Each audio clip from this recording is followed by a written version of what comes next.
Hi, I'm Tom Scioli, author of I Am Stan, a graphic biography of the legendary Stan Lee. You can follow the pre order link in the show notes below to pre order that book, and at that same link, you can also pre order the softcover edition of Jack Kirby, The Epic Life of the King of Comics. I just wanted to share this new acquisition. This was. I treated myself, and this is my birthday present to myself.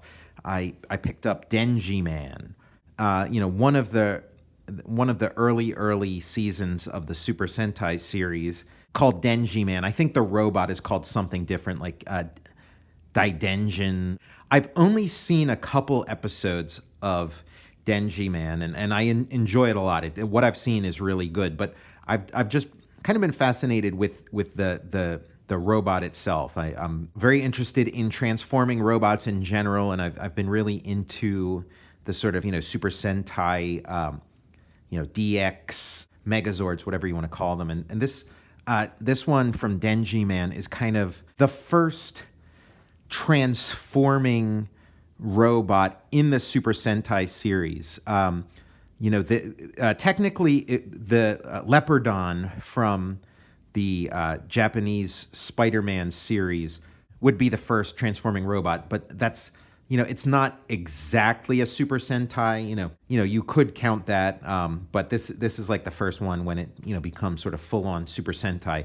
The robot prior to this was the series was Battle Fever J, and so now we get a transforming robot, and I'm curious about the timing of all this stuff, because just sort of the colors and the design, particularly his alt mode when he turns into a spaceship, seems very reminiscent of Diaclone, and just having the letter D and having him be a character starting with D and just having this similar color scheme and design to Diaclone makes me wonder if they were sort of taking some cues from the Diaclone transforming robots, and the way he transforms is similar to a Diaclone. So I'm curious, who's imitating who. This one that I got was missing two of the antenna.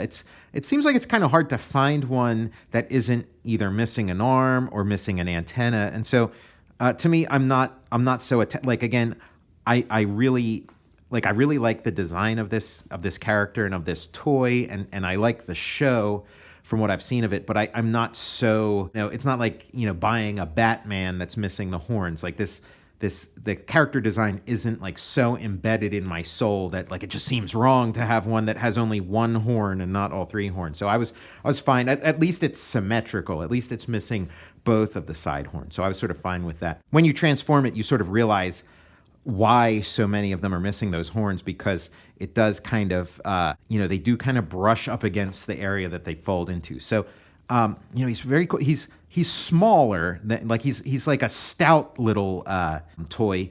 But he's very heavy. He's very solid. He's about the height. He's like a tiny bit shorter than Baron Karza, but very very heavy. Like a lot of metal in this one. I've never seen I've never had sort of like a robot toy that was this substantial, this solid, and he's got sort of wheels on his feet so he can sort of roll, and then the hands shoot off, and the shooting action's pretty nice. There's like a spring inside of the fists. And the fists are like a nice weight too, and I really like the plastic it's made out of. It has like a nice sort of musical quality, as you sort of transform things, and as it sort of dings against things. So yeah, let me show you the transformation. It's pretty cool. You sort of fold these two parts out of the way, and then there's this landing gear you pull out, and then you fold his head in. Fold this part over, and then I guess we can flip him over. You can sort of start to see that little spaceship he turns into. And then, yeah, the leg sort of folds up over this way, and then the wings come down. Oh, yeah, and the feet fold down, and so those feet wheels become like the wheels that this guy goes on. And so you can sort of, wheel him around, and he's kind of like this this spacecraft.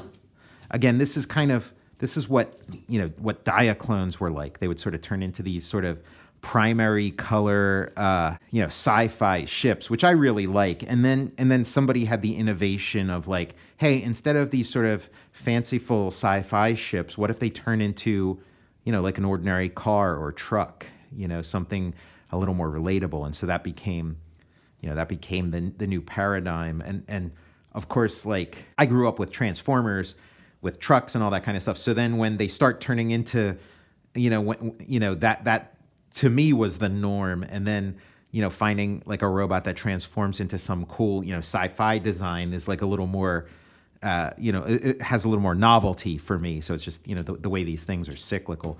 But, I really, really like the design, really like, and again, it's great weight. And then, yeah, he's like, I knew he was going to be smaller than I thought, but he's small. But then part of that is also that, around this time in the Super Sentai series, there would be these like larger vehicles, these sort of almost kind of like battleships that, turn into spaceships and submarines. So, for the previous season, there was one with Battle Fever J that the robot would fit inside. And then there's one that goes with this guy, Denji Tiger. And so this guy fits inside of there. And then there's a button that makes him launch out. And when I first got this Denziman, like I kind of wasn't really interested in those sort of those larger battleship toys. But now that I have Denziman and I've seen like some videos of what the Denji Tiger does, I kind of want it now. I kind of want to, have this guy fit inside of there and then, get launched out and stuff. But Denji Tiger is a little harder to find, a little more pricey, but I'm definitely thinking about it. So yeah, this is the oldest, Super Sentai toy that I own, and I just thought I'd share it with you. Let me try transforming him back just to sort of show you how that goes. Transform back. So this thing becomes like his backpack. And again, like in the show, you get these really cool, kaiju battles between the Denziman robot and, the monster of the week. So just, very cool stuff. And there you have it. I'm Tom Scioli, author of I Am Stan, a graphic biography of the legendary Stan Lee. And there's a pre-order link in the show notes below. And at that same pre-order link, you can pre-order the softcover edition of Jack Kirby, The Epic Life of the King of Comics. You can follow me on Twitter at Tom Scioli or on Instagram at Tom_Scioli. And if you go to patreon.com, you can support my Patreon. Just search Tom Scioli there.